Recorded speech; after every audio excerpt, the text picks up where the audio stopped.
first time in a long time, but it seems like just yesterday when we were side by side. Beast mode, no one's blocking our way. These other guys tried it, but them man ain't got the skills of Braden and Davey, brazen and raging, bringing you the thrills and spills. Right here in full gear, about to blow up like TNT. Us man are too sweet, Brady DVP, the BDElite. Right here in full gear, about to blow up like TNT.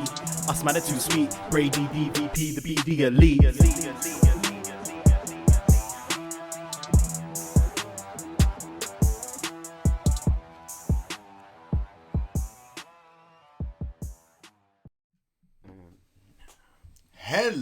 Hello. Braden Harrington here with Davey Portman for Up Next. PostWrestling.com, Apple Podcasts, Spotify, wherever you get your podcasts. And friends, this is BDElite. And we're live, pal. Twitch.tv/Up Next podcast every 1 p.m. on a Thursday afternoon. That is right. Brunch with the BDE. Mm-hmm. It's no longer St. Patrick's Day, but I have leftover Jameson. So what am I going to do with it? Put it in my coffee. Hair of the dog. Oh, yeah? Are you feeling a little rough today? I put out a funny tweet saying last night I felt like Penta in the hat, and tonight I feel like Britt Baker at the end of her match. Yeah. But not really. I had a few drinks last night, and I was feeling good. Yeah, I think this is probably the first 18th for a few years that I haven't felt hungover. Yeah. Last year, I'm trying to remember. We mentioned it on one of the shows we recorded yesterday. That last year the 16th was a lot of stocking up. We never knew if we'd see a liquor store again, so It was bottles and bottles of wine, and I'm sure I went through a couple on that St. Paddy's Day night. And toilet paper. But yeah, this year just had a nice evening of wrestling. Yeah, tonight was just very civilized. There was just 2 shows of wrestling, and we talked about NXT last night on Up Next.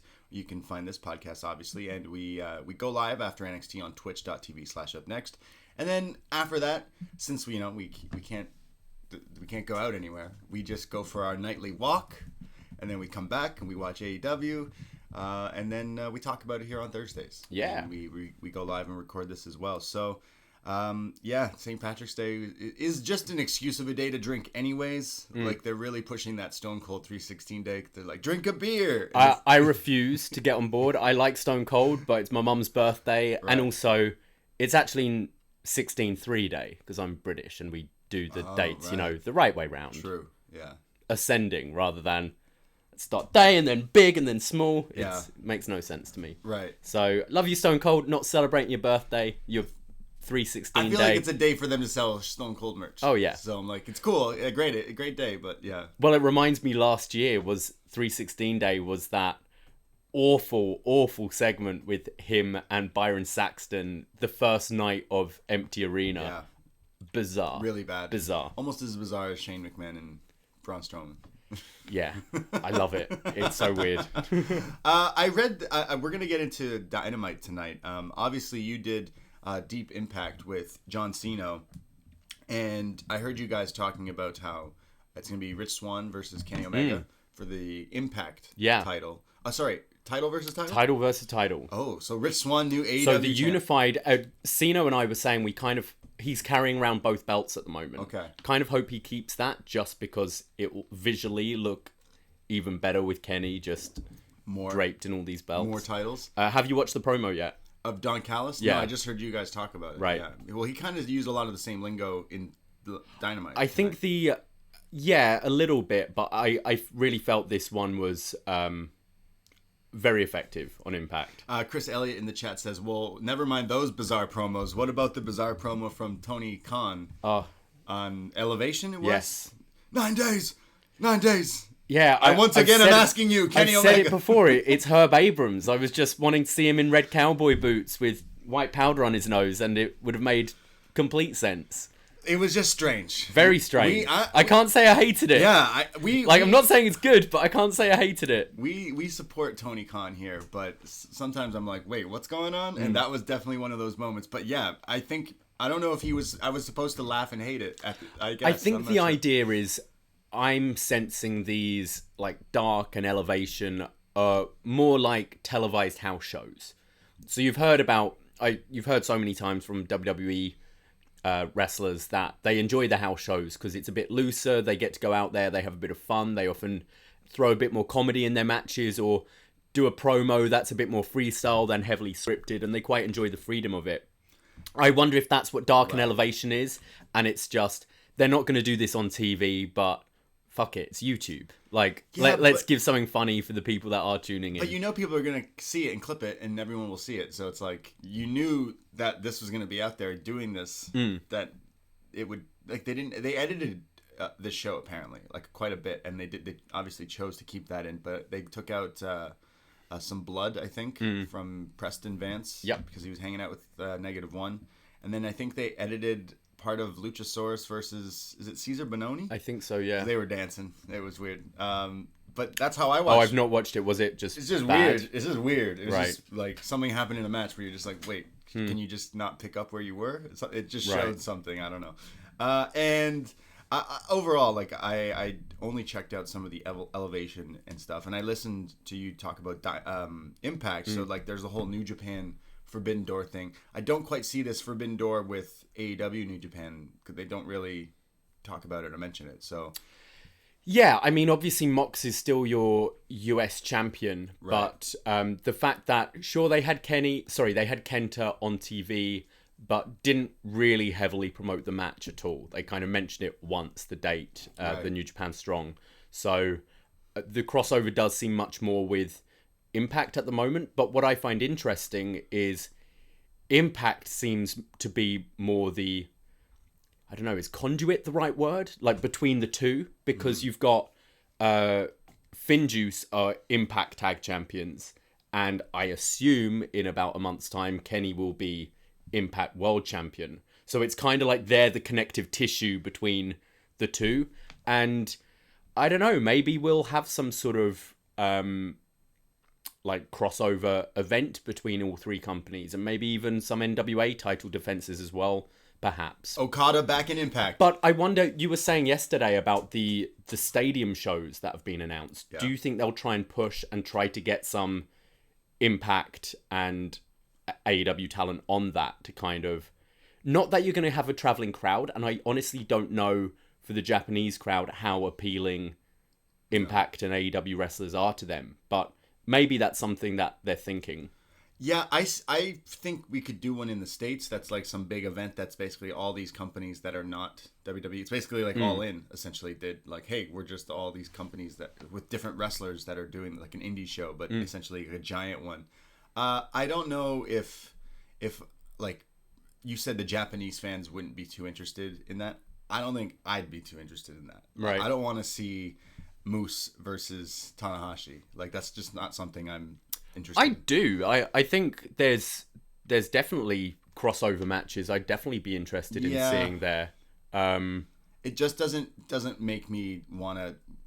I would rather watch more so New Japan, maybe stay with New Japan talent, and if you do the AEW or Impact crossovers, it has to be kind of what they've been doing, is making it more selective, because you don't want to see Kip Sabian versus Suzuki. Oh no, I'm not saying everyone, but there are definite kind of interesting big matches you can have between the three. But I think for it to be success kind of commercially, I'd say it's got to be over in the States rather than in Japan. Because I think the States, having Japanese talent, will draw some sort of crowd if you are having a crowd. We know the main event because tinfoil hats on. They keep referring to Kenny Omega as the God. He's God. And you know who else is God? Yeah. I wonder when it's happening. Now you're wondering when it's happening. No, I've never said it will never happen. I just didn't see it happening within the year, personally. It still could be more than a and year. I think it could be, but I think it's smart on AEW's like to just plant those seeds. We see it with the Pinnacle that we're talking about later, how they're bringing up the relationship with Sean Spears and MJF. Now, was that something they were thinking of when they were having their Wine Wednesdays and betting, or was it something where, let's just throw this here because it's something we can go back to? And I think using words like wrestling god and things like that, if the Coda match never happens, it's not like hitting you over the head with teases of a Kota match that you'll be disappointed about if it doesn't happen. But if it does happen, you go, well, look, we've been planting the seeds for all this time. I think it's smart. I think that story writes itself, but I definitely would be cool with waiting a long time. Kenny can hold his title for another whole year and build this up, like holding all these other titles and then going after Kota Ibushi. And you know how much I love Kenny, but he has to lose to Kota Ibushi. I think that's the problem with doing this belt collector gimmick. He's not winning. Is eventually he has to lose all of them. Eventually he'll have to give the Impact title, like drop the Impact title. He's eventually just gonna hand it over, Bad Bunny style. I hope not. That is so. I find it so disrespectful. 24/7 title. I don't care. I can get it from a Bad Bunny point of view, where it's like, yo, I'm like a superstar. I don't want to be having my looking over my shoulder all the time with this 24/7 gimmick. Like, it kind of makes sense. I think it looks so bad, and it just pisses over a company to just hand your title back. Kenny just hands back all the titles. I mean, there's ways to do it if you're building like Kenny versus, I don't know, Christian or whatever. You can always have Christian interfere and cost him one of the titles in one of the companies, that kind of thing. I'm just using Christian as an example. Former TNA champion. Yeah, Christian. Exactly. Maybe, tonight, later on, Christian goes, Kenny, you have something I want. Maybe he's just foreshadowing, you have the title that I once had, and I want it back. The TNA World Heavyweight title. I feel like they should... I'm not super... They haven't been pushing the title collector, but now that this pay-per-view is... Like, we know the match, it's title versus title. How big of a swerve would it be if Rich won? But I think that's what I loved so much about the promo this week. And I said the same thing about this Fastlane match. I don't see Daniel Bryan winning, but they've now made that scenario appealing to your audience. And I think that's exactly what they did on Impact this week, is this promo, you felt for Swan. You think Don Callis and Kenny seem like massive pricks. And you go, you know what? Yeah, I wouldn't mind seeing Rich Swann win it. I don't think it's going to happen, but from a storyline point of view, you always want to believe. The streak, you always wanted to go in thinking there's a chance Undertaker could lose. Yeah. And there were certain matches, e.g. Mark Henry, where you go, well, it's not going to happen. And therefore, there's no drama in the match. Whereas a Randy Orton, a legend killer, you go, oh, I could buy Randy could beat Undertaker. Or Triple H. Or Triple H. Or Triple H. Shawn Michaels. Yeah. Triple H. So I think they're doing a pretty good job there. I am still curious to see if we see anything referencing it on AEW TV. Yeah, you'd imagine Rich Swann shows up to help. I would hope so. At least for the go home show, you would think. Or Swan beats Kenny and then Kota beats Swan and now everyone's holding different titles. Yeah. I don't see Swan winning. Obviously, it makes sense, but I feel like they'd have a pretty good match. I reckon we might have another kind of 6-man something on Dynamite at some point before Kenny's the match. on Impact this week, so they said he's coming back. So he's obviously going to cut a promo or talk some shit to Rich. But I feel like that match could be good. But then, Kenny with all these titles is just going to go forward. But I feel like on this show, they still just treat him like they kind of don't reference other things at all. Which, obviously it's their show. But, yeah. I mentioned... New Japan, and we talked about some of the New Japan Cup, and I saw some, I don't want to just say because I think it was earlier today, but there was some... I'm going to watch later, so please don't. There was some interesting things that have taken place, but we mentioned Forbidden Doors and stuff like that. I saw this crazy thing on Twitter, and then I had to fact check it, that you know how I love my 2005 WWE knowledge and that time frame. There was this wrestler. Oh, now I'm blanking on his name. He was in a tag team with Rene Dupree. I hope someone in the chat can help me out. Japanese guy. Oh. I'm blanking on his name now. I didn't write this down. I should have wrote it down. Kenzo Suzuki. Yeah, was it? Okay, maybe. Kenzo Suzuki? Was that his name? Fuck, I think so. He was in WWE around that time, I believe. Kenzo Suzuki. That's who it was. So apparently, this gimmick that Kenzo Suzuki came into WWE with was because Tanahashi turned him down. And it was supposed to be him in this role. And I was like, that can't be right. So I quickly scoured the internet. What, Kenzo Suzuki was meant to be Tanahashi? Essentially, they offered it to him first. Right. And he's like, no, that sounds stupid. I'm going to die a horrible death that way. And didn't do it. And then now he's Tanahashi. Right. I just think it's interesting. Oh, sorry, Tanahashi was offered the gimmick. Yeah. Okay. So, Kenzo Suzuki. That's who it was. Wow, how did I blank on the name? And you know your 2000. Just know my... I wasn't even watching... 2005, I just bowed out. Like, I passed you the torch, if it will. It's like, oh, you can cover for the next few years. I can watch Kenzo Suzuki. Yeah, you can watch the Kenzo Suzuki. And your Dominic's on a pole match or whatever it is. That was in a ladder match, and he should have been in a shark cage. He should have been on the thing. That was a big argument in that year.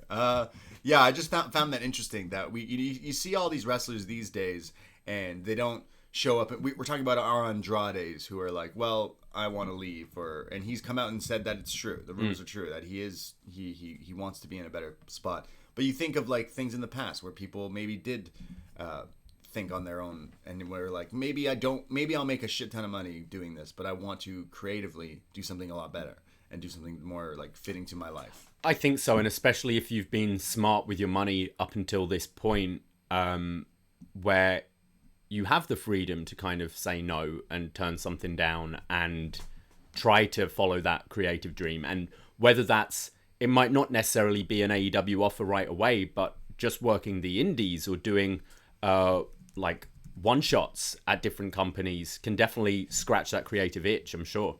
Yeah, I feel like it's artistry, especially for wrestling. Like, I look at someone like a Zack Sabre Jr. This guy just likes to have really good matches. That's what he literally loves to do. And I'm like, okay, you don't care about the show busy sports entertainment part. You care about this like artistry. There's certain guys that like follow in that way, and obviously money comes down to it at the end of the day because it rules everything. But I find it interesting, and I feel like Andrade might showing that he is one of these people. Like FTR, they're like, look, we can make so much money, but we'd rather just go out and do what we actually like feel like we belong. Yeah, I mean, they said in that that podcast a while ago last year that they were offered the tag title run again. Yeah. And they were like, no, because these titles mean nothing in this company. So what does it mean if I'm a champion of a like bullshit division?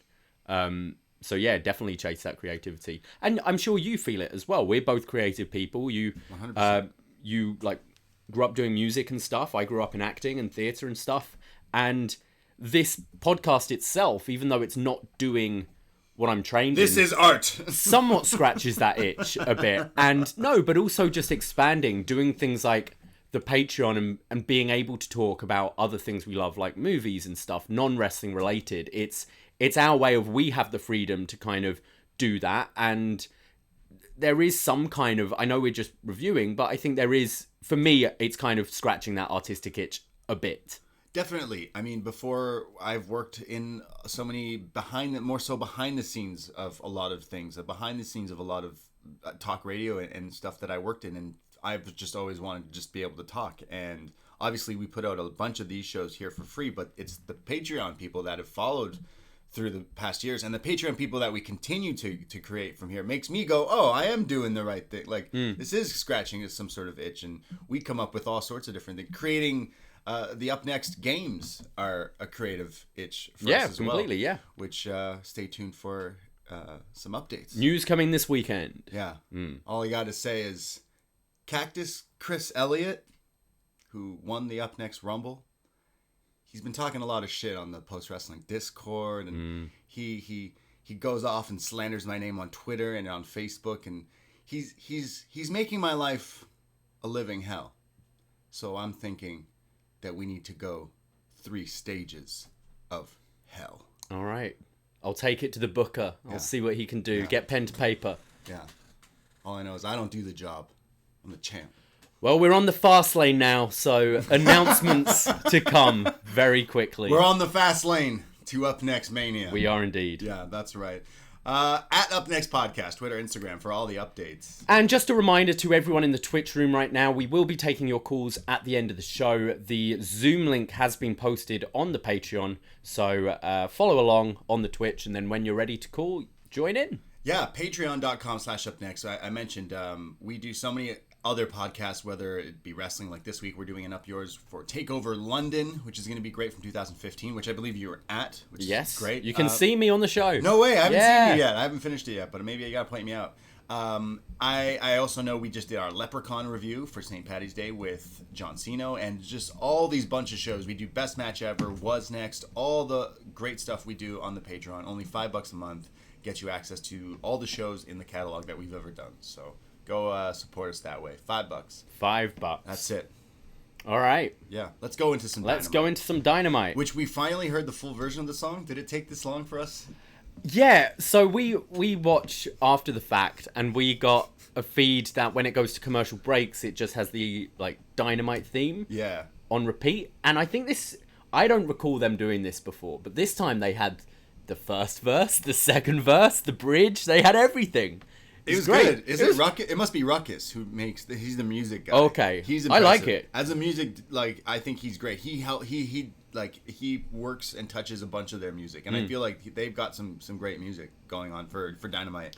Yeah, I think so. I don't know. We're so late to this party, but we're NXT people, and we're like, hey, is this the full version of this theme? It has verses and everything. It's all about exploding and dynamites, and it's it's great. Let's go Ignite. Well, let's go to AEW Dynamite, March 17th. It's the St. Patrick's Day Smash.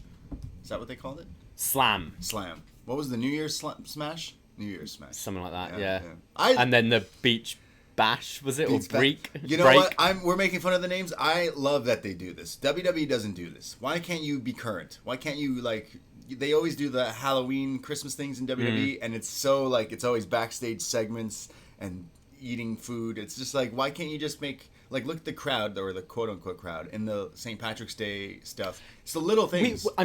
Obviously this was just the AEW crowd here, but you do that. I've gone to a Raptors game and there's a t-shirt on my chair for the game and that kind of thing, and I think you can theme events more. It just makes it's so easy. It's so easy to just throw a tagline onto something. Yeah. NXT does do it, but I think it would, Raw especially, it would help so much. They do their Raw reunions or whatever, but yeah, let's do themed events for maybe your current talent sometimes and make it feel a bit of a bigger deal.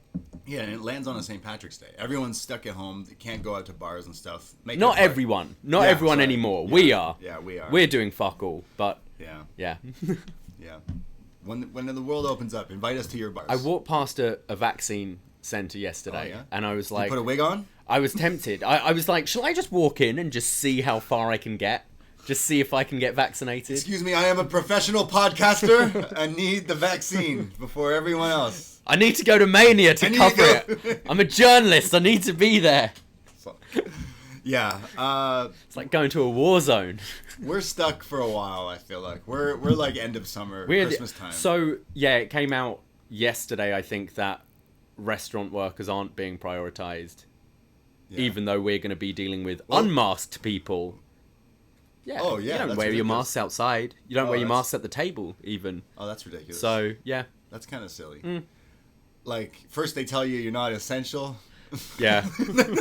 And then they do this to you. Yeah. No, I think that's weird. I think that if you deal with public, you should be... I think if you're opening up the service, you should get priority. Obviously, I obviously think there are people that take priority over me. Workers. But I would think if your job is dealing with customers who are not going to be wearing their masks, would kind of like a jab in my arm.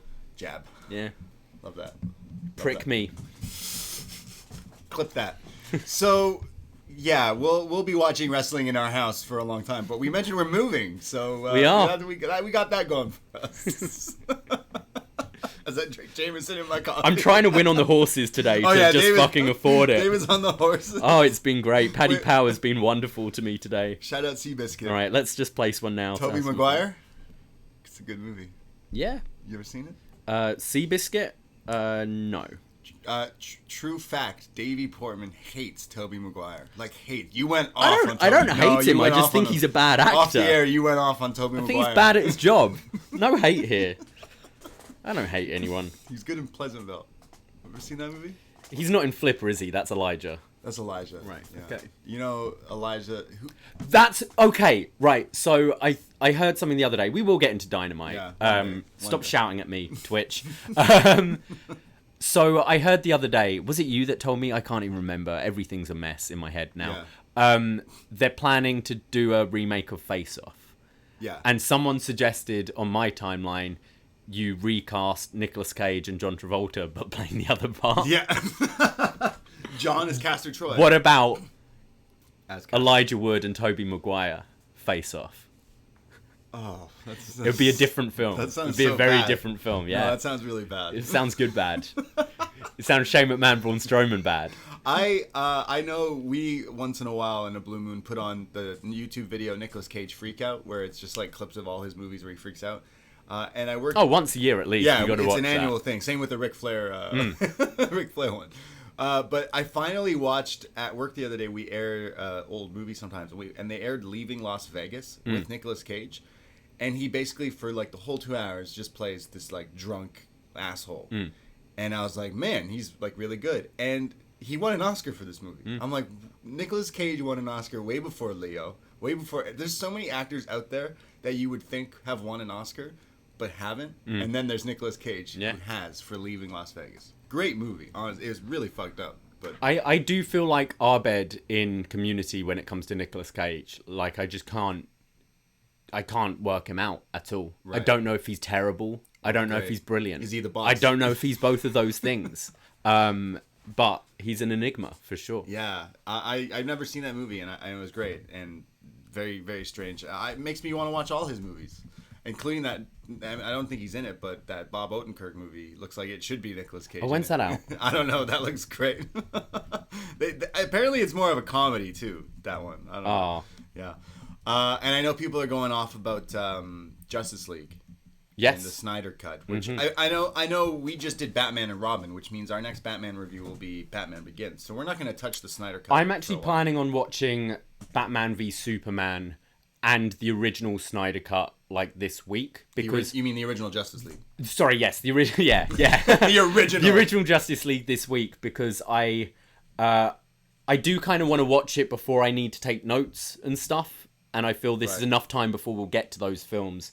I am curious. I haven't been a big fan of these DC films, but just as someone who's interested in kind of cinema, I'm interested in seeing like the same movie but done completely differently. And from early reports I've heard it's very different, which is quite intriguing. Yeah, I wasn't a big fan of it. It was kind of blah. Batman versus Superman is really strange as well. I feel the same way about Nicolas Cage I feel about Ben Affleck. Right. Like, I hate you, but I also don't hate you. How can I hate you? You're Ben Affleck. I think he's a better director than actor. Yeah, maybe. Yeah. He never offends me. I know there was that one fucking awful film he did, but I never find him particularly offensive. I've never really completely got the hate. Yeah, I just don't think I don't think he should have been Batman. I know he wanted to for a long time. Daredevil sucked. He's got the jaw. He does. Yeah. He does. We can't be talking about our bats. We're not there yet. But I am interested in watching the Justice League thing. It's like 4 hours long. It's Yeah. like almost as long as Raw. Yes. We did a Twitch watch along for Raw the other day, and it was like an hour and a half through the show, and I just like was like gassing out. This is to be the main event. And I was right? like, oh, so this is almost done. And you're like, there's an hour and We're a half. halfway through. There's an hour and a half left, Braden. And I was like, how long is Raw? Shut up. Rewind to Raw. Let's go into some Let's Dynamite. get to it, yeah. Let's get down to it. AEW from March 17th, 2021. We start off with Penta El Zero Miedo. His name changes every week. Pentagon Jr. Yeah. He comes down to the ring, but as he does, he has a like insert promo with the commentator guy that has been helping him, who's a little too cheeky, who likes doing it clearly. And JR mentions like, hey, this guy is looking like he's enjoying this. And he says, Penta says he's got a gift for you, and he's going to break your arm so you have an early paternity leave. You're welcome. And Pentagon looking, this mask is probably the coolest one he's worn. It's like the classic black, but there's sparkly skulls within it. Every time he moves, it like shines a different way. He always looks fantastic. Yeah, I mentioned he's one of my favorite guys to watch. I would say just in wrestling in general nowadays, the gear game is on point. For like him? just everyone. Yeah, like Cody's gear looks so fresh all the time. We watched that Ospreay Zack Sabre Jr. match. I thought Ospreay looked great. Yeah. People are obviously paying a lot of money to get good gear, and it does pay off. It does. You look like stars. You look like superstars. I agree. Cody's been, ever since Cody left WWE, like, I mean, he looked fine in WWE, but when he left and had getting his own custom everything, he was the first guy to really do that. his everything was on point, and Oh, he yeah. continues to. He's Cody, right? He's the only thing I don't like right now is the Snoop Dogg remix. I Yeah, really he can't needs to get rid of it. Just change it. Just I go hope it's back. like a 3-6 month deal and then just go back. 'Cause Deal? What deal? It's I don't know probably with them Snoop. who's doing it. I don't know. No, there's no way Snoop is like, no, you need to use this. I don't know. I mean, they've paid for it, so they're gonna get. I heard Snoop, for the hip hop heads, I heard Snoop's making this new like rap super group with like all these old rappers making a group, and I'm like, what are you gonna rap about? Cody Rhodes and how you're doing commercials for Sea Turtles and the Soda Stream? Stop. Just do. Yeah, how many? Like, who's on more commercials, Snoop or Shaq? That's gotta be Shaq. Shaq. It's Yeah. gotta be Shaq. So many. 100%. Because he's on like Papa John's, Icy Hot, all that stuff. So Penta versus Cody, who comes out with Arn Anderson. Right away, as Cody's making his entrance, Penta does a tope con to the outside, landing on him. I love Cody's green Nightmare family shirt for St. Patrick's Day. There's a super kick from Penta, but back in the ring, Cody hits a gourd buster, but runs into a slick sling blade from Penta, then a float over into like this backstabber, and then he goes to ringside and takes someone's like St. Patty's Day hat and puts it on and does like some taunting. I'm like, this guy is the greatest thing ever, but it's not the last time he does this. The match continues. He then fights with Cody on the top rope in the ring, and Cody hits a top rope avalanche Hurricane Rana. Yeah. On the top here. So yeah, Cody last week said Penta said, you're the Prince of Pro Wrestling. I'm the Lord of Lucha Libre. So Cody always adapts to everyone he's fighting, and here he's doing Lucha Libre stuff to Pentagon. So I kind of like this. But Penta kicks out at 2, then starts to work the arm because he says, hey, I'm going to break your arm. Works the arm, tries to break it, but eats the disaster kick into this like suicide dive from Cody, sending Penta into like this guardrail. And then Cody hits a Canadian Destroyer. I said to you how many times we're going to see Destroyer on this show, and I didn't imagine Cody's going to be the one to hit it. So he's getting revenge here for Penta hitting one on him. And then the Cody cutter, but it's only a 2 count. But Cody doing a Destroyer?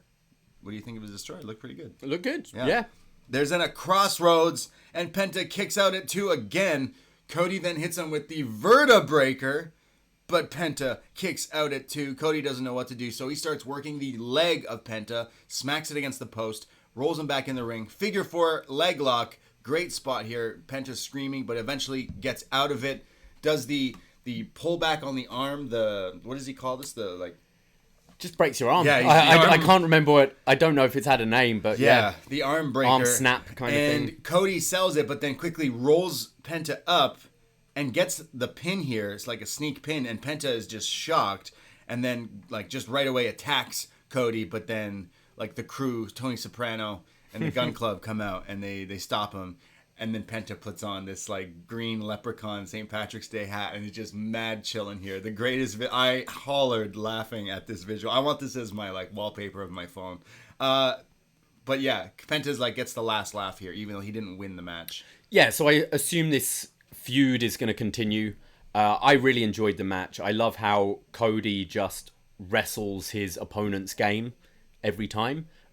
He really and I think that's where, I think at first the Arn pairing was kind of weird, but now when you see the way Cody wrestles, it is like he's been studying his opponent for the week, and therefore he's trying to incorporate some lucha libre and stuff, and you can actually imagine him sitting down with his coach Arn Anderson and studying Penta singles matches and seeing his weaknesses in his game. And I found it a little weird, the roll up immediately after the arm snap, but I think Cody was good enough that he was selling his arm, and it was like a desperation, like, oh, my arm is fucked, and if I don't finish this match here, I'm gonna lose because my arm's messed up. And I think he did sell it with the roll up the right way. I thought this was thoroughly enjoyable. I do think AEW have been just flipping around their baby faces and heels quite a lot over the last couple of weeks, just reshuffling people in different positions. You've got Eddie's turned, Lance has turned again, Scorpio Sky's turned, Penta's turned. In the case of Penta, this is exactly the role he needs to be in. He works so much better as a heel, and I think Alex is brilliant, just this smug translator. I think he adds to the act. this is definitely the right steps in the right direction. Yeah, this guy is great. I need to watch all of his older stuff because, like, you've shown me some of his Lucha Underground stuff, and I've seen some of his stuff in Impact and some of the AAA stuff as well. But he is genuinely one of my favorite acts to watch in professional wrestling for the past few years now, especially since the whole. It was him versus Kenny at All In when we went to, and I was like, "What this?" I think that is a highly underrated like sprint of a match there, under 20-minute match that I still like watch sometimes. I'm like, this guy is crazy, and I love his look, and then like he knows what he's doing with this like slight comedy thing where he always has to do the pose and the thing. He knows that all of us people watching go, why would you do that in a fight? You keep losing. Stop doing it. You keep losing. But he's like, I don't care. I don't even care because I just have to do it. He's a troll. Like that's his character. I love, and I think he is the flyest looking wrestler with the whole mask and outfit. I love this guy. I think what's great is this is a guy who's been in the company right from the beginning. And it feels like we've just had this new character. It feels like Penta's just debuted with the company. Yeah, I want to see him keep doing this, keep like hurting people, fighting different people, calling out people, just being mean because he's so nasty, and then move on to like the TNT title picture. I think, him versus Darby would be great. Same with... I figure he's still with Cody for a bit now, but I think, absolutely. You could do Rey Fenix and Pac winning the tag titles from the Bucks, and because the Bucks seem like they're in some strange storyline right now anyways that we'll get into just next, but you could have the titles be like the 3 Death Triangle guys, even though they're kind of baby faces. Yeah, do you think he's separated from them now? They only just got these guys together. Yeah, it's weird. I guess they haven't done an official split, which is good. It can be they're just doing their own thing right now, but they're still affiliated. I mean, you're brothers. You're always going to be connected somehow. They're Lucha Brothers. Lucha Brothers. Bros. Mexican. I really want to see their store. If we go to Mania in Cali, I got to check out that store they upload, like the Lucha store. It's pretty sweet. We go to the Young Bucks. It's worth mentioning the Nightmare family do come out for the save, but QT comes out way, way after everything's done, and everyone kind of gives him a bit of side eye, like, where the fuck were you, QT? Yeah, I almost thought he was gonna like join with Penta here for some reason. Like, I'll help train your minions or something.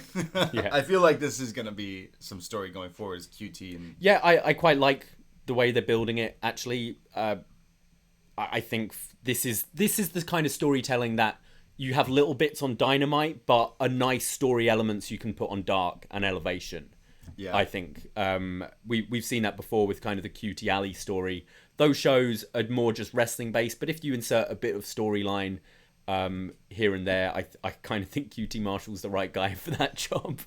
I think he's just doing a great job. That whole unit of training new people, I think they're doing. Fantastic absolutely stuff. Honestly, so give him all the time. Just this time though. Yeah. Maybe not any more than that. We go to the Young Bucks, and they are backstage getting interviewed here, and they go, "Where's our focus?" Well, Rey Fenix, you beat me in singles competition, and a year ago maybe you beat my brother, but that's singles competition. Luckily, these are the tag team championships, and we're the best damn tag team in professional wrestling.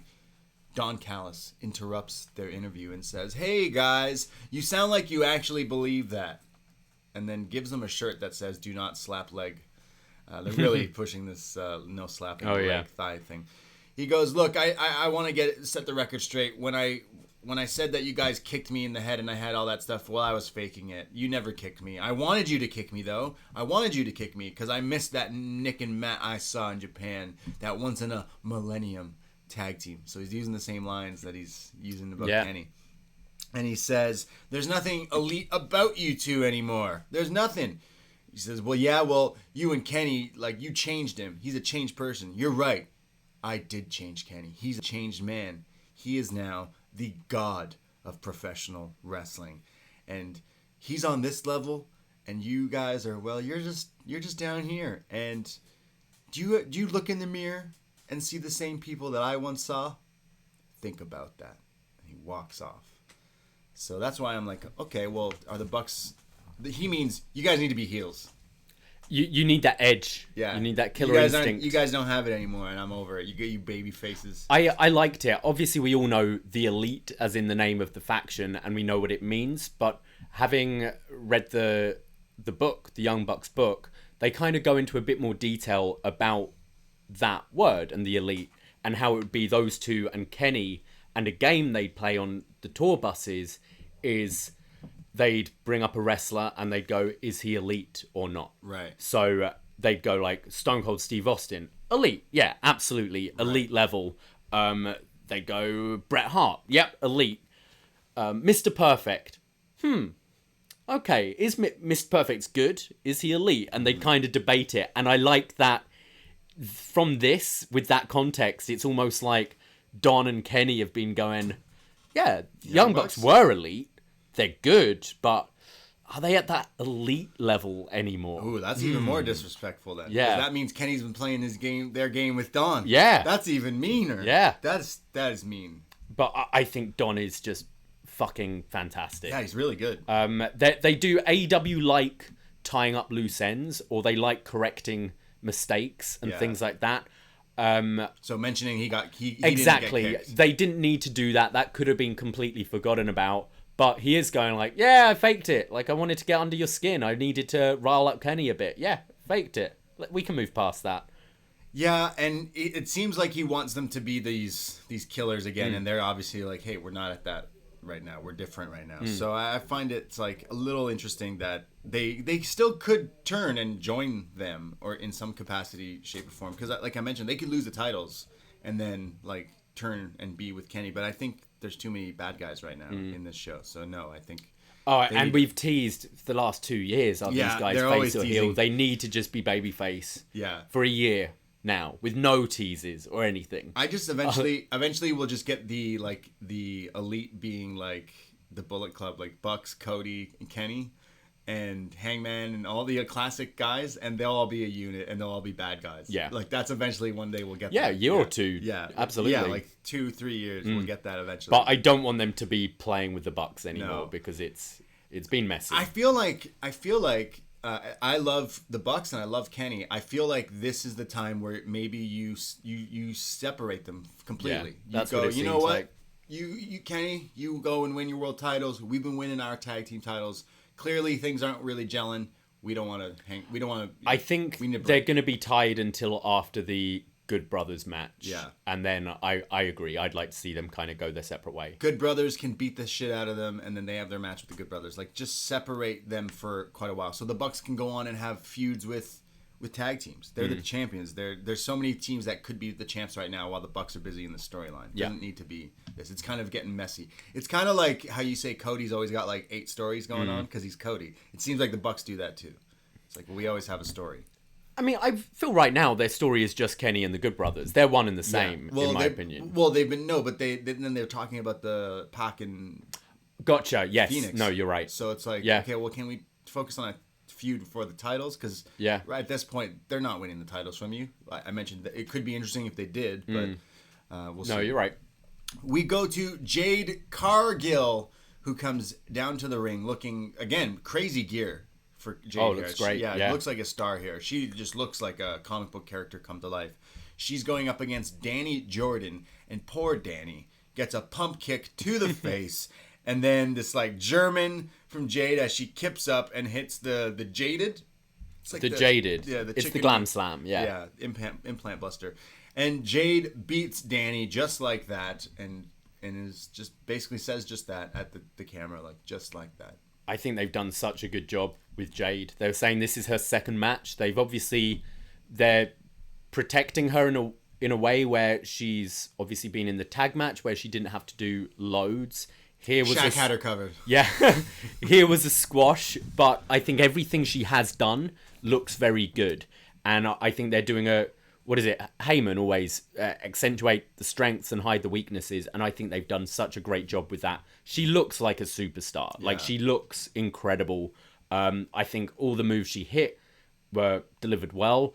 I question whether how she'll be in a 10-15 minute singles match, but we don't need to be doing that right now. She's kind of on a bit of a Goldberg push, and I think if she can keep training with QT and be having matches there, I think that really the sky's the limit for Jade. I think she could be a big deal.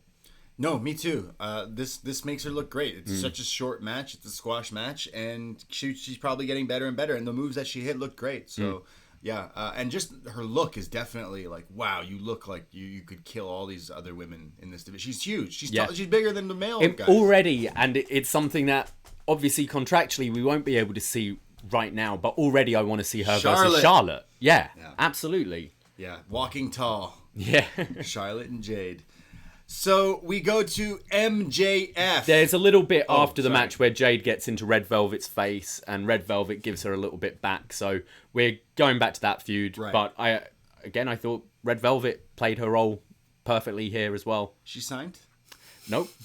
Yes, but not to a full-time thing. And then we'll see Jade a little later as well. She's going to stick around to watch the main event. Yes. But we do go to MJF, who comes out, the intro of his music, but then it changes after into this like guitar...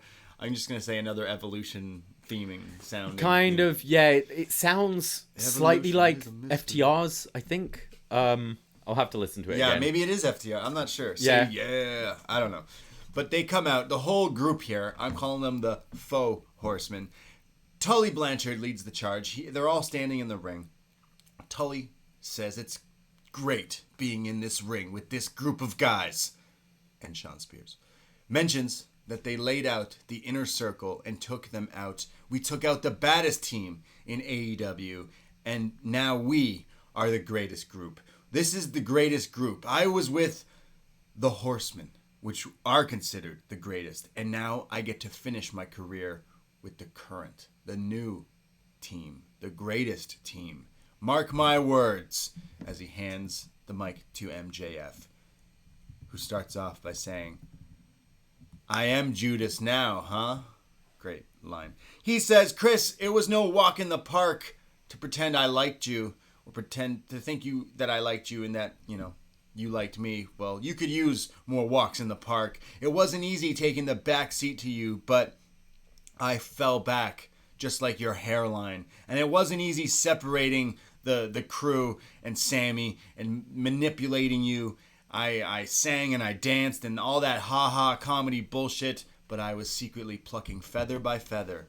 And then the coup de grace. I convinced you and that mouth-breathing, all these different names for people watching at home, and that it was all a ruse. I tricked you all, and I wanted to separate the inner circle, but that wasn't the truth. It was a ruse because I was just creating one even stronger.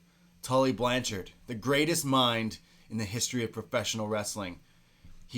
We're basically the pinnacle. He says, then you got to look at War Dog, Wardlow, the best big man, Mr. Mayhem, and then Double S, the chairman, Sean Spears. Then the wrestler's wrestler. Sorry, he calls Sean Spears the wrestler's wrestler. Yeah, of course. He then says, then some people who also like Sean are held down for far too long. FTR, the only Grand Slam World Tag Team Champions ever. And, well, they're unstoppable. And then me, 24 years of age. And I'm great now, but like a fine wine, I'll be wrestling for 25 more years, and I will run this business. They say Chris Jericho's the GOAT, but that will be reserved for yours truly. And just like we said, we are the pinnacle. And Chris, by the way, I want your locker room. I'm better than you, and I know it. Sorry, you know it. As they hug. This is great. I thought... pinnacle. I keep on needing to remind myself that MJF is 24. It's ridiculous the amount of talent this guy has, and has such a long career ahead of him, hopefully. Yeah. He's great. I thought Tully sounded great at the beginning. I love the line of starting with the greatest group in pro wrestling and ending with it. Last week I said I questioned why anyone would trust MJF, whereas here I think I answered that. This group has been a thing essentially for a year. We just haven't seen it yet. Like, these guys have all been plotting for all this time, and we just haven't seen it yet. And the whole thing, it wasn't that Cody was genuinely his friend and then he turned on him. It wasn't that the Inner Circle were genuinely his friends and he turned on him. He was always against them. He was just plotting. Right. So I think it answered kind of that question about why these guys would trust him. I even think look, you were making jabs at Sean Spears there, and I have as well. He looks out of place. The whole blonde mohawk, we've seen this guy in so many different gimmicks. It feels like he keeps on trying something new. Here it is, he's Hawk from fucking Cobra Kai, isn't he? He was this loser, and then he's like, all right, I'm going to go away. I'm now going to come back with a mohawk, and everyone's going to take me seriously. And it's like, but you're still Sean Spears. But MJF did make me go, I'm going to give you one more chance. Right. The way MJF spoke about him, because I do think Sean Spears is a good wrestler. I've never had a problem with Sean Spears' work. I'm just like, you're at this level, and I can't see you ever getting above that. And you've had enough chances that I'm kind of done, and I don't think you fit into this group. But the way MJF spoke, he was so good that I was like, all right, maybe you can prove me wrong. With the mohawk, it's weird because all of them look so fancy. The FTR in those blue suits, Yeah. like everyone's dressed up, and then he's like got this mohawk, and it looks like he's in the midst of trying to get rid of it because he's growing out his actual hair underneath it, like still shaving the sides of it. But it's like, okay, well, maybe you would have just shaved your head for this look because it just makes you stick out. He's tall. He's taller than most of these guys. Like he's probably taller than Wardlow, and I just feel like he's this guy to match up against the Inner Circle, and come summertime when this feud's over, he's out. Yeah, and that's the Pinnacle. Perhaps. Pinnacle also, what it means, like the greatness coming to an end, coming to a certain point. Peak, yeah. Yeah, peak, right? And they already got the new shirt. The only thing is, every time I've ever went on vacation to like Florida in the U.S., there's this brand of vodka that I just love to buy because in the States it's just really, really cheap, and vodka's vodka sometimes, and right? It's called Pinnacle? It's called Pinnacle. Nice. I don't mind habanero vodka we had? Oh, yeah? Pinnacle. Oh, right, okay. So, cool. you know, in a way, we are the Pinnacle. We are the Pinnacle. I don't mind the name. Yeah, I think all names, after a few weeks, I remember going Inner Circle, ugh. Undisputed Era, ugh. Yeah. And then it's a month later and you go, oh, it's the Inner Circle. Wesley and Nash Carter? Yeah. Yeah. Best mates now. I don't mind the name at all. I know that you could have just said Horseman and all this stuff. I've been looking on Chalkline, the guys who do the jackets and the shorts and stuff. I'm gonna buy a jacket. I've decided. I just can't figure out which one.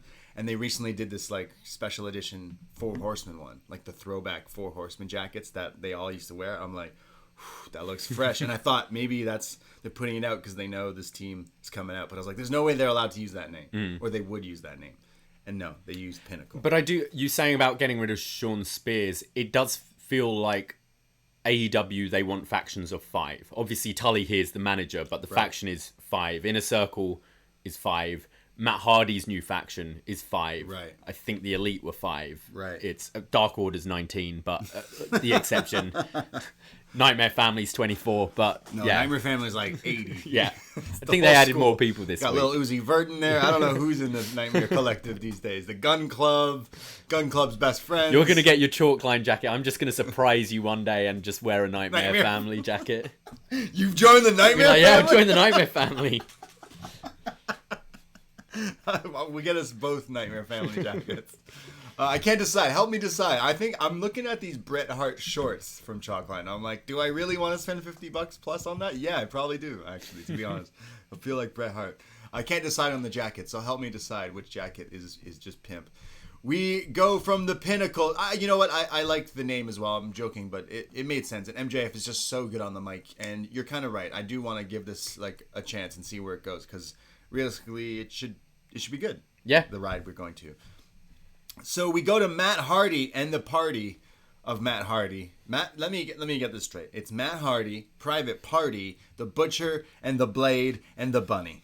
All right. Yes, and the whole Angelico and Jack Evans thing has just been forgotten about. You can have your $3,700. Get the fuck out of here. It feels like, oh, Eddie Kingston isn't with you guys anymore? Well, I prefer you guys, so sorry, Jack.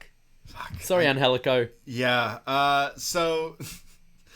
Yeah, I'm a little confused, but what happened to Jack Evans? He shows up all night during that pay-per-view for no fucking reason. You know, like, I would just like some sort of explanation. If you can, it's so easy. Matt Hardy lost the match, and they go, well, I don't believe you anymore. I think you're full of shit. You don't have any money.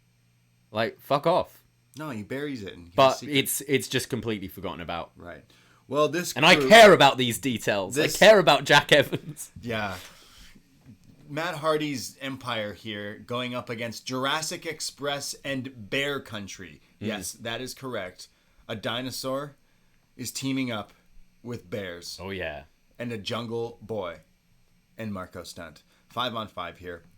The Bears early on use Marco as a weapon and throw him over the top. This was terrifying. Holy cow. There was so much speed when he was being thrown, and you just saw his body turning, getting closer and closer to that guardrail with his head. So scary. It seemed fine, but there was a second where I was going, hair. ooh. By a hair, he was fine. Yeah, it was very scary. He threw him. And then they inadvertently hit Jungle Boy in this like other move, which like pisses off Luchasaurus. So they're teasing some issues between Bear Country and Luchasaurus and Jurassic Express because of that battle royale as well from the pay-per-view where they eliminated them. So then it's Jungle Boy who's in the ring, but he's getting double teamed by a bunch of people here because there's just everyone in this match. There's a double team Gutbuster. Luchasaurus is in. He's beating up Isaiah Cassidy, who just loves screaming. And JR's like, is that Isaiah Cassidy screaming? Why he needs to eliminate that. Why is he doing that? He just won me over the other week with his match against Hangman. He needs to eliminate this. The Blade comes in, but he eats a German suplex from Luchasaurus, and then a kip up, the roundhouse kick, and then a choke slam, standing moonsault.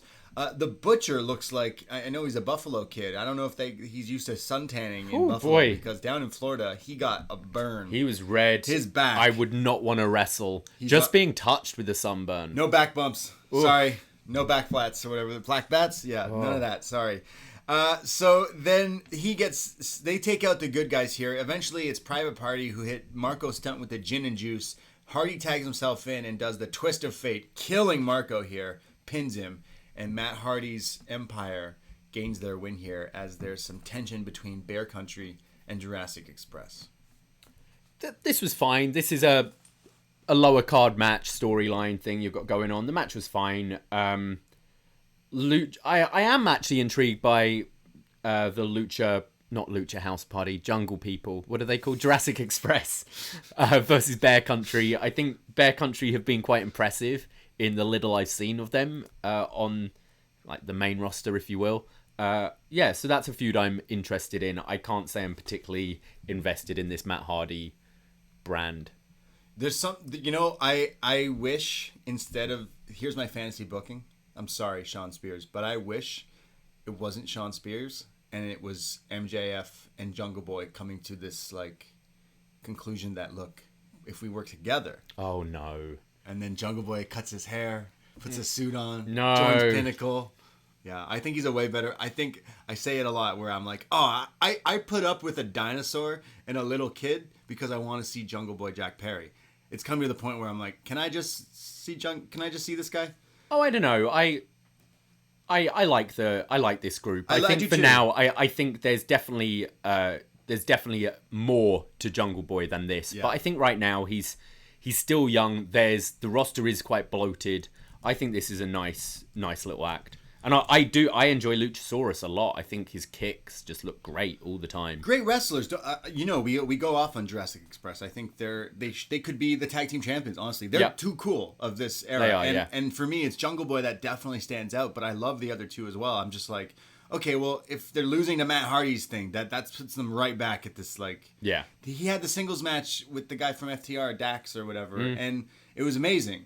And then they just get put back to this position. I know what you're saying. It's like, come on, can't we just... Like, that's what I mean. The Young Bucks hogging up the titles kind of screws over other people. I know there's talks of trios titles, which is like, how many titles can we have in a company? But at the same time, maybe it would help some of these teams. Just something to make sense of why they're fighting and stuff. Because obviously we're going to get Bear Country versus Lucha Dragon Man and the Jungle guys. Greatest entrance theme in the history of professional wrestling, though. That Jungle Boy. We go to Moxley and Kingston backstage. Moxley's still hurt. This was filmed last week. This is not a live episode of AEW, to be noted. And I feel bad for Moxley. He had to fight in that match, had to fight on Dynamite, and then, fight out. Is that meant to be written off? Yeah. What am I doing? He basically says that. He's like, look, I'm not good. I'm not feeling good. I was burned. I was lacerated. I was handcuffed, beaten, and realistically, I should be on a beach right now. I should be drinking Mai Tais. I should be fine. Instead, I'm going to war again. And the real problem is the Good Brothers. Hoot, He says, I don't like them because I wasted my money on Talking Shopomania.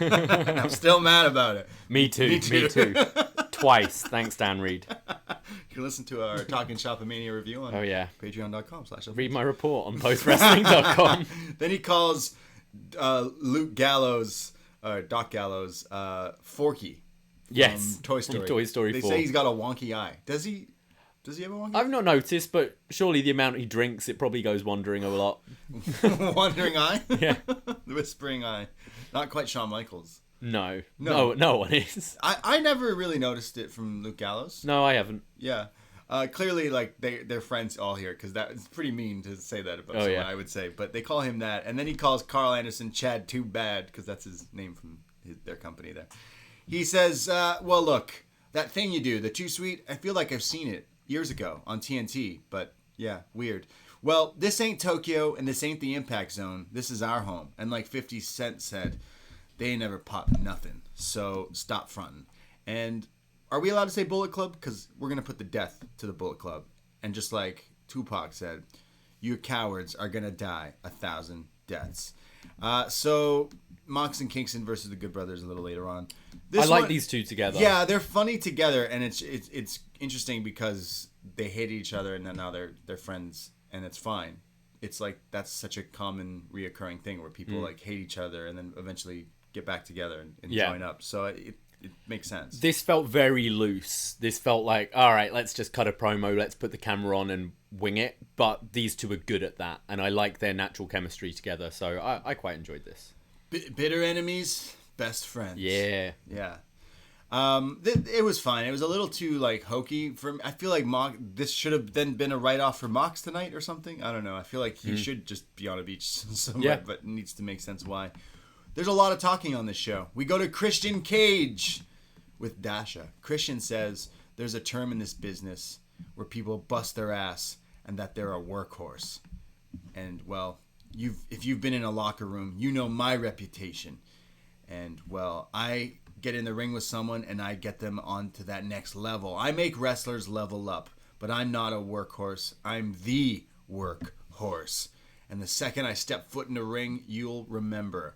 I'm not going to be the vet taking your spot because there's only one spot. Kenny Omega, you currently hold that spot. And I wasn't mad, but I got to meet Kenny last week face to face. And as a champ, you're on borrowed time. And I'll see you down the road to cement my legacy and outwork everyone.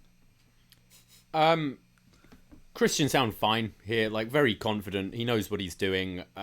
Content wasn't anything particularly exciting, though. I wonder if they're backtracking a bit, maybe, due to a bit of criticism.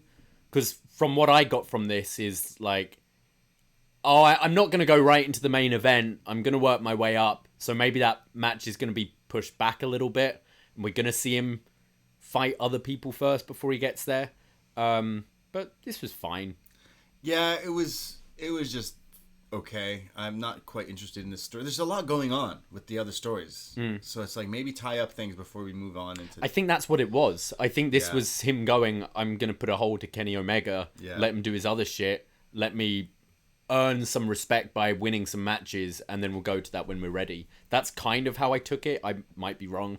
We recently did an episode of What's Next where we talked about Tyson Kidd and how Tyson Kidd cuts a promo in NXT in like 2013 referencing when CM Punk called him the workhorse on Raw that one time, and then uses that like in this promo and calls himself the workhorse. And Tyson Kidd now has like his like protein line or whatever stuff called Workhorse. His whole thing is Workhorse. And then Christian Cage is like, hey, I'm the workhorse.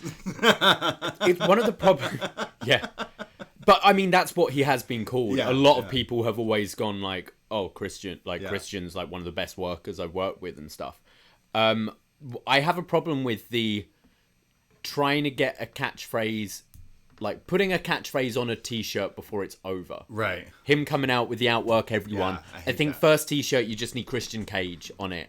And then if you start cutting promos and that comes out, outwork everyone. And then maybe you say it again and maybe the crowd start joining in, outwork everyone, Austin or Gunn whatever. starts chanting it. Yeah, then have it on a t-shirt. But the kind of no more BS, the outwork everyone, it's let's think of a catchphrase that's going to get over. And I think the best catchphrases have always been kind of more organic. Suplex City. Yeah, They exactly. didn't just have a shirt that said that. Suplex City, and then he says it. Like Yeah, he said it, Suplex City, bitch, and then they put it on every shirt ever since. Exactly. That's how you make money. Completely, 100%. I don't like this shirt at all. I think it's one of No. their worst ones. I think the Big Show one and this one, there's two things that I'm like, can we pump the brakes on this? That's what I mean. It's lazy. They're Yeah. quickly done. Whereas I think you could do just use their name. You know, like Yeah. use the name and do a cool graphic or logo or whatever. Christian Cage just, that's how I roll. Or the instant classic. Is it one more match? One more match. Yeah. Just put that on his shirt. One more match. It's probably trademarked. One more match. I would think so. No way. You'd be surprised. Yeah. Like Big Show trying to get Big Show burgers. Yeah. What's a lot of money there? Yeah. I like Christian, but I feel like right now in this time and place, it's just didn't need to.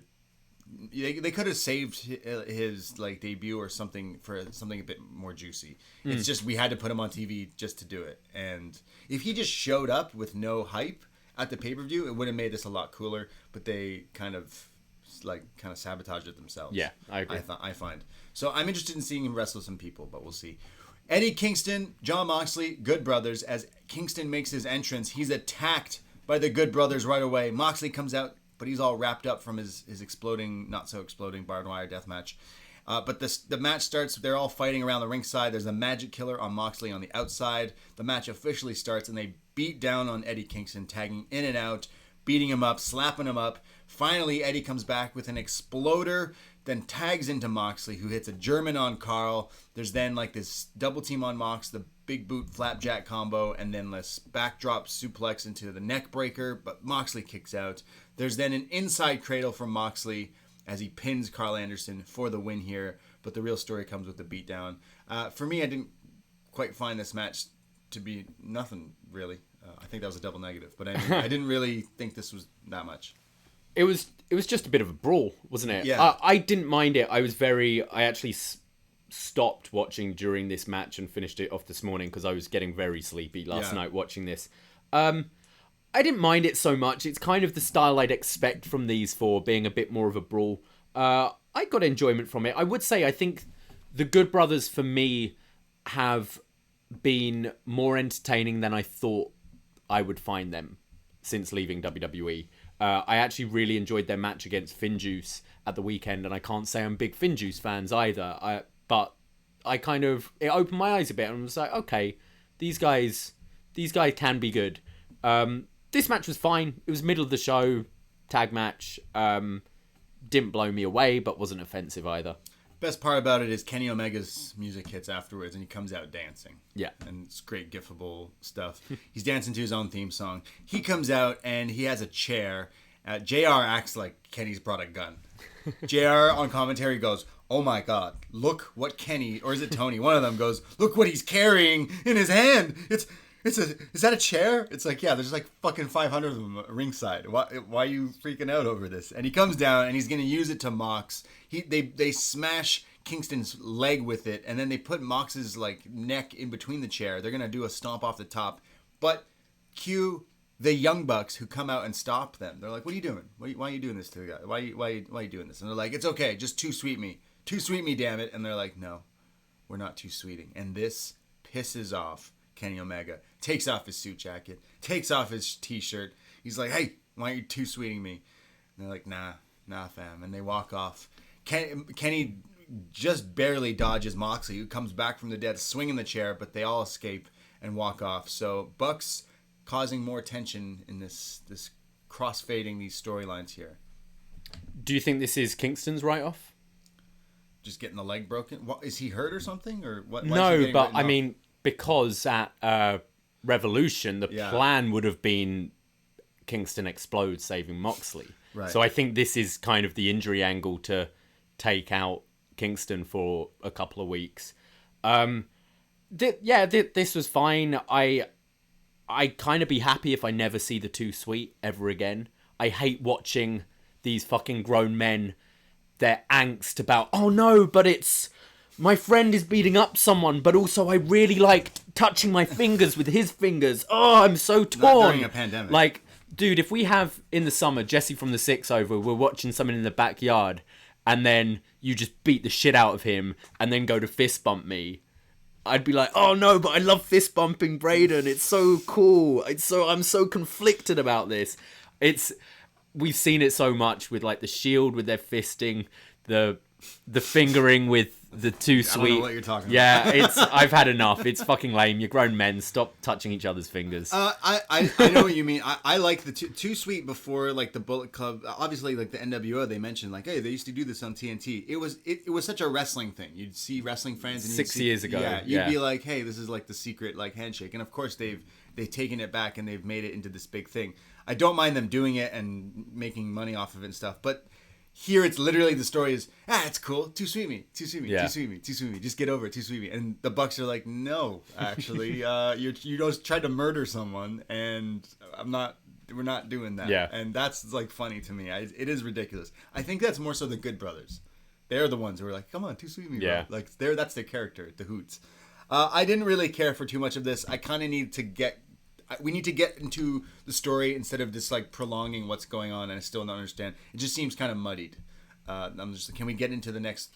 Put Kenny in a new program with someone. It should be Eddie versus Kenny, but it seems like they took out Eddie, so I guess that's not like they could have easily made that a match. I know Kenny's fighting Matt Sydal next week, not Mike Sydal, unfortunately, but yeah, so that's next week, and maybe something happens there. I don't mind the direction. They're building it piece by piece. It's fine. I feel like it's Moxley was supposed to be gone. So I think both these guys are meant to be gone. Yeah. I think this is just kind of tying up some loose ends that you had from Revolution. I don't know if it ties anything up because now it seems like Moxley's still gonna be trying to go after Kenny. So maybe one more TV match between them or something. I don't know. We go.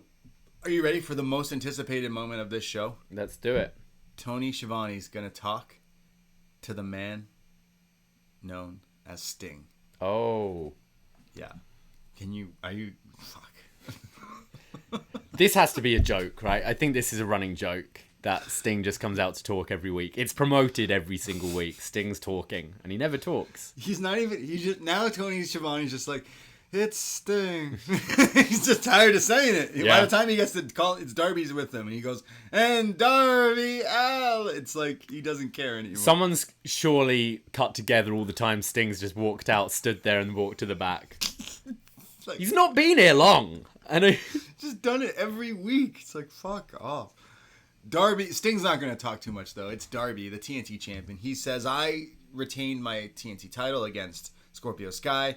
I won this title November 7th, and I've only defended it 3 times. The crowd go crazy. They're like, whoa, yeah, you did 3 times. Woo! He goes, that's a joke. That sucks. Week in, week out, I want to defend. I want to pay tribute to the best TNT champion ever, Brody Lee.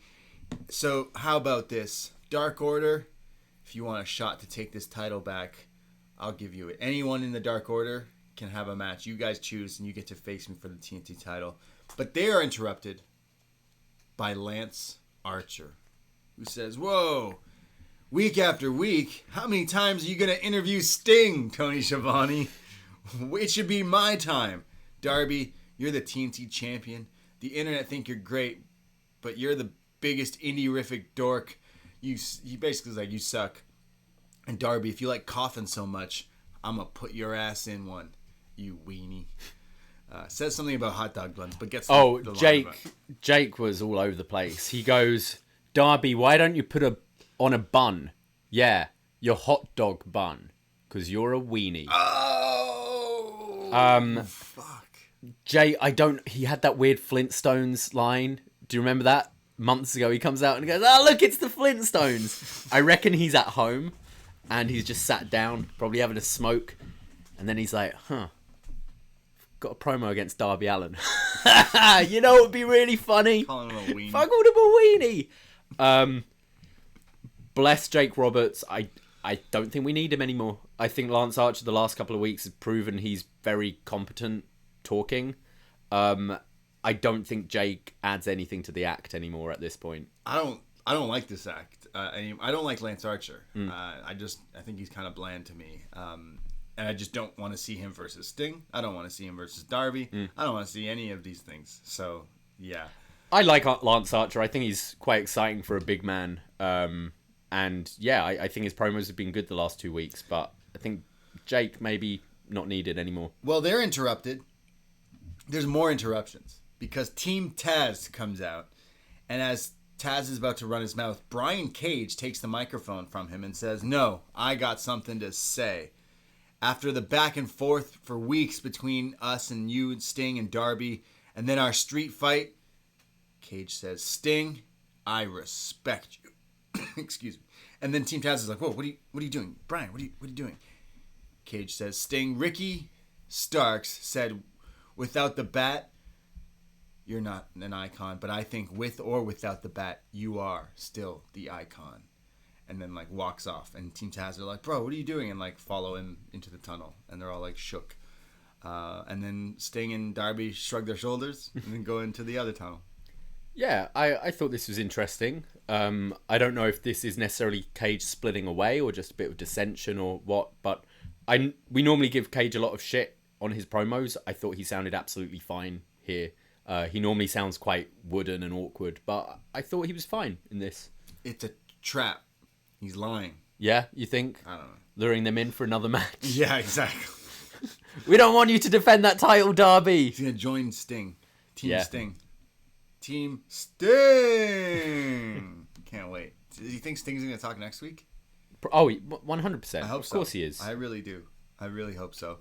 We go to a video for Scorpio Sky, who point blank says, "I'm going to hurt people." That's what I'm going to do. Nice guys finished last. I'm a wrestling savant. And I'm going to hurt people.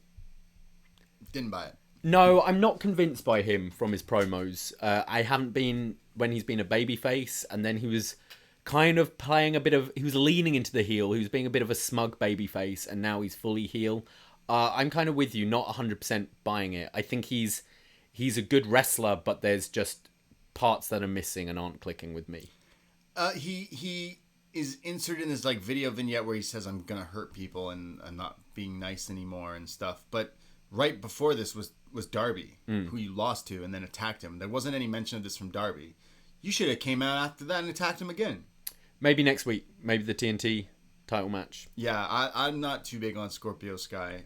He looks like he's playing wrestler a lot of the time. Great wrestler in the ring, but a lot of like his match with Darby was great. But I feel like anytime he talks, he doesn't believe he's saying these things. Yeah, it's bland. It's like nothing you say is really exciting. So I like his matches though. Hopefully he can find his right footing. We go to Rey Fenix, who comes out with Pac in a singles match. Rey Fenix versus Angelico. We haven't seen him in a while. Interesting that Jack Evans is now the one who's missing. What's going on? First, Angelico is gone for a while, like weeks. And Jack Evans shows up in like 3 different matches on a pay-per-view for no reason at all. And then now Angelico's here, but no Jack Evans. What's going on?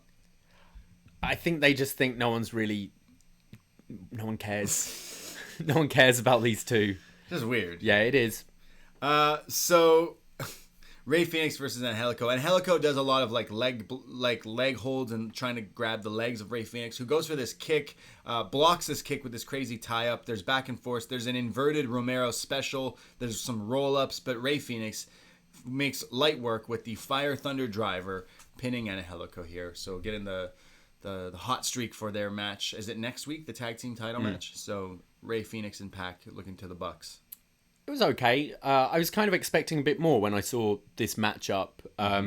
It was just to get a solid win for Phoenix, building to that tag match. But I thought we could have got a bit more from this. This really wasn't much. No. It kind of felt like filler. It felt like... It wasn't as exciting. That squash tag match that Pac and Phoenix had the other week, which was so quick but really exciting. It didn't feel like that, but it didn't feel competitive enough to be like a substantial match either. So it's just... there. It's just there. We go to Alex Marvez with Miro, who's backstage pumping some iron. He says, "I'm not interested in this match, this rematch with Charles and Orange Cassidy, and I don't accept it. I'm not doing this match." Kip Sabian walks in and says, "Well, you say you're over it. I'm not. You're supposed to care, Miro, and we need this match. So yes, we're gonna do this match." Miro says, "Hey, the worst thing you could do for your career is have your wife ringside.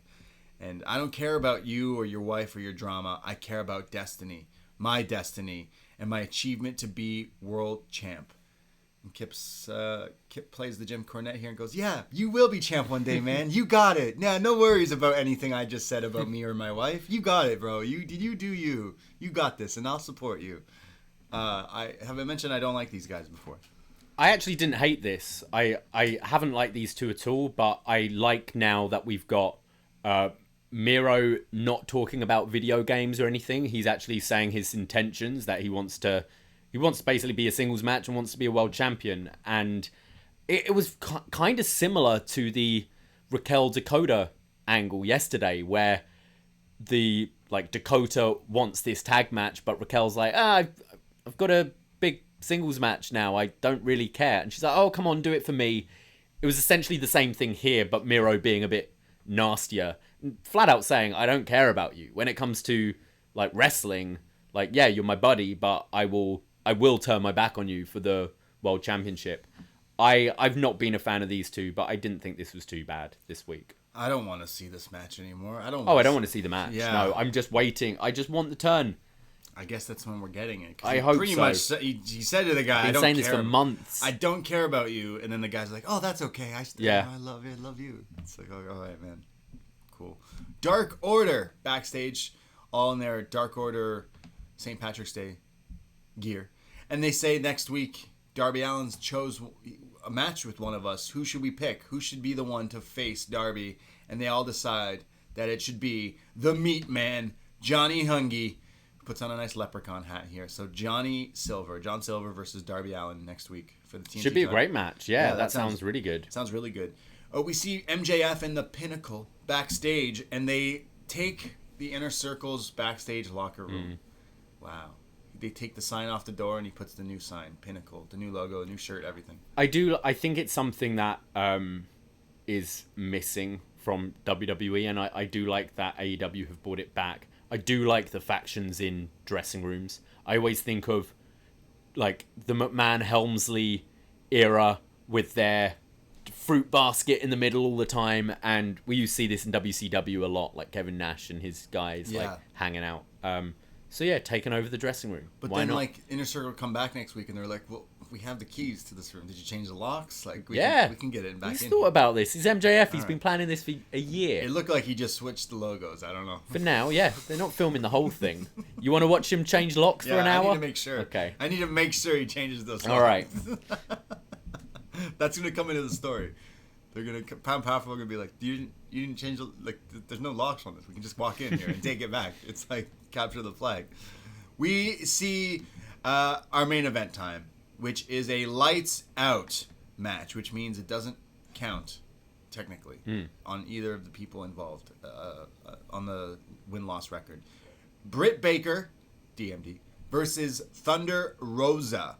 No DQ, lights out match, street fight essentially here. AEW are washing their hands of this. I did like Justin Roberts' announcement. I think it built it up like we're going to get a real violent match here. Yeah, they're saying this is going to be pretty violent. This is the first time the women have main evented here on a Dynamite, and they're going to kill each other, and that's just what they do. Right away, there's Reba who tries to get involved with the crutch, and they send Rosa to the outside, and it's Britt who does the running spear through the ropes to the outside onto Thunder, and then hits her with the air raid crash, rolls her in the ring for a near fall. Or sorry, tries to pin her there. You can pin anywhere in this match. They start to fight around the crowd and the gun club. And this is where we see Hikaru Shida watching backstage, the champ. She's like, I'm interested in this match. And then we see Jade Cargill sitting in the crowd as well, kind of watching on here. Rosa now is bleeding. There's chair shots and just getting thrown around here, bleeding all over the place. There's then chairs brought into the ring. And Rosa then does this suplex into chairs and into ladders and stuff. There's then Rosa who puts a ladder in the corner and then kicks it to Britt into the face. And this is where now Britt Baker starts leaking blood. She is a dentist, but she looks like she needs a doctor. She is just covered. Crimson mask here. There's then this crazy air raid crash from Rosa onto a ladder, which looks nuts. Britt Baker somehow comes back with this stomp into the chair. There's then Britt, who, covered in blood, grabs a bag of thumbtacks and then lays them out. But Thunder Rosa gets the offense, sends Rebel through a table through the outside, poor Rebel, and then power bombs Britt Baker into the thumbtacks. Crazy. There was a lot in her. Yes. We've watched a lot of death matches and stuff in the past for Best Match Ever recently in the past few years, and this spot, she looked like she had more thumbtacks in her than most of the thumbtack spots we've seen. Like, they stuck to her. She's covered in them. She kicks out somehow of this powerbomb spot, somehow comes back with the lockjaw, but Rosa counters it by rolling both of them back into the thumbtacks, which is just nasty here. There's then both of them fighting on the apron at one point. There's another table set up. Rosa hits the Fire Thunder driver off the apron through a table. Jesus. Rosa covers Baker, and Thunder Rosa, lights out, lights on, wins this match in the main event of Dynamite. Really great main event here. Both absolutely brought it. Possibly the most... One of them... Yeah.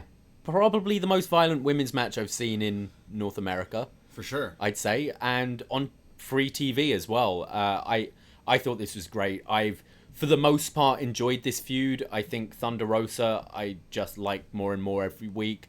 Britt Baker obviously brings a lot of personality, but has proven that she can go when she needs to as well. Neither woman afraid to just get themselves bloodied up here. I thought this was tremendous. Yeah, I like both of these two, and they definitely brought it. Like, they definitely are inspired by classic matches here, like, including the thumbtack. Mick Foley's praising this match. He's like, yeah, thumbtacks, women, yeah, fucking great. And yeah. I thought these two, this didn't make me go, oh, like, the women are main eventing. If this was WWE, they'd tell you a million times. Oh, yeah. It hit over the head. The commentary would be everything. It's like, no, just, like, let it organically go and let them do it. And they actually... like delivered here. I love Thunder Rosa. I think she is definitely a superstar here. And Britt Baker proves time and time again that, like, maybe if you're not a big fan of this, like, character work and stuff, I can see people being annoyed by it. But when it comes time, like, she puts on some pretty great matches. I feel bad for the Coles last night. Mrs. Adam Cole getting beat here, putting thumbtacks, bloody, and then poor Adam getting arrested. Yeah. It's just a bad night to be that fan. Well, maybe don't be a jerk, yeah, you know? Yeah, you shouldn't be mean. Don't be mean. Yeah. I assume the next big program is Thunder Rosa Shida. Would you think? Yeah. After this? Yeah. I would hope so. I feel like we need a title change. I think we do, and I think Thunder Rosa will be a great champion to have. Yeah, I thought this was fun because, like, it had the grudge going into this. They've been feuding for quite a while. You needed, like, a big blow-off match. I didn't quite get it out of the last time. So this one, like, they're bloody. They're using weapons and stuff. It was a bit extreme for me. I was like, all right, like, I'm kind of over the hardcore bloody thumbtack stuff in wrestling. But I feel like these two could have a match down the line where it's just a one-on-one singles wrestling match, and I'd still maybe enjoy it even more than this. But I still thought this was great. This might be the best AEW women's match they've had.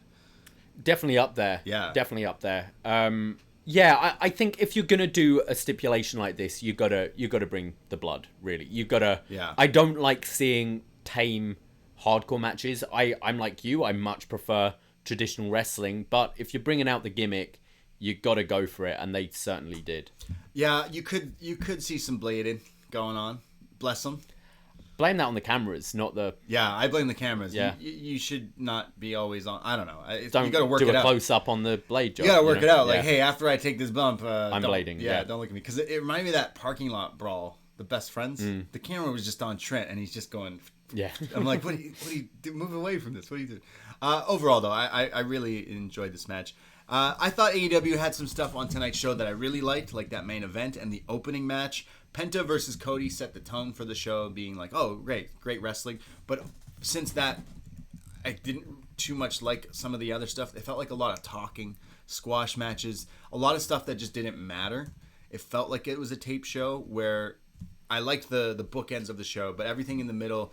MJF stuff was good, but still just so much talking and not enough like wrestling for me. But overall, I think I enjoyed AEW way better than NXT last night. I didn't mind it. Yeah, I thought this was a way better show than NXT last night. I really enjoyed the show. I didn't really have a problem with all the talking tonight. Maybe because I'm watching so much wrestling at the moment. Yeah. And I do think perhaps that's a deliberate decision when it's a taped show and you don't have the louder crowd there. But yeah, I thought I really kind of enjoyed every segment. That nothing was bad on this show for me. I didn't hate anything. Even Miro, I didn't mind this week. So thumbs up from me this week. They definitely made it a way more fun show. Like we mentioned, yeah, St. Patrick's Day is some made up holiday for people to just get drunk, it seems, in the past few years. But why not make it a tagline for the show, make it a quote unquote little special show? I like AEW presenting these special shows that they easily can flip and sell you on, and they did that way better than NXT. NXT just kind of seems to copy them, even though they're going to be doing a takeover on USA. But I like this way better than NXT. There was things I didn't like, but overall that women's match was crazy. So helps when you got your roster there as well. Yeah, I guess so. Well, that brings us to an end this week. It seems we don't have anyone calling in, but That's remember, okay. all patrons, every Thursday, we do open up the phone lines, the Zoom line, if you will. We post the link just earlier in the day, so if you do wish to call in on a Thursday, doesn't have to be about AEW. If you want to bring up NXT or wrestling in general or whatever you want, you can call in on Zoom. But that's going to bring us to an end today. Join us again tomorrow on Twitch, as we'll be doing the other guys talking. I think they'll be talking a little bit about the Snyder Cut, perhaps. And stay on afterwards, as we'll be doing a live watch-along of SmackDown. And then I think I'm going to throw on Daniel Bryan versus Roman Reigns after that. Friday night's always fun in the Twitch room, twitch.tv/upnextpodcast. We've got our review of NXT TakeOver London coming out this Saturday, so check that out. We'll be joined by World Champion Thomas Mulligan. And obviously you can already check out our Leprechaun review. That's already on the Patreon feed. And then the main event this Sunday, it's Fastlane. Join us 7 p.m. Eastern Time, twitch.tv/upnextpodcast for our live Fastlane watch-along and post-show. That'll be available for all patrons after the fact. Yes, all the podcasts, all the time. We appreciate you listening and supporting us here at the BDE. Again, at Up Next Podcast, Twitter, Instagram, and for all those shows, like you mentioned, patreon.com/upnext. And yeah, that's about it. Happy St. Patrick's Day. Take care. Goodbye. Be safe. And zero miedo. Ahoy!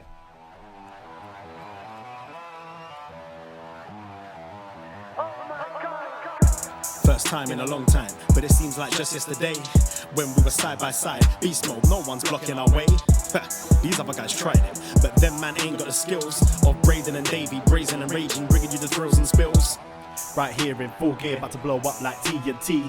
Us man are too sweet, Brady, DVP, the BDElite. Right here in full gear, about to blow up like TNT. Us man are too sweet, Brady, DVP, the BDElite.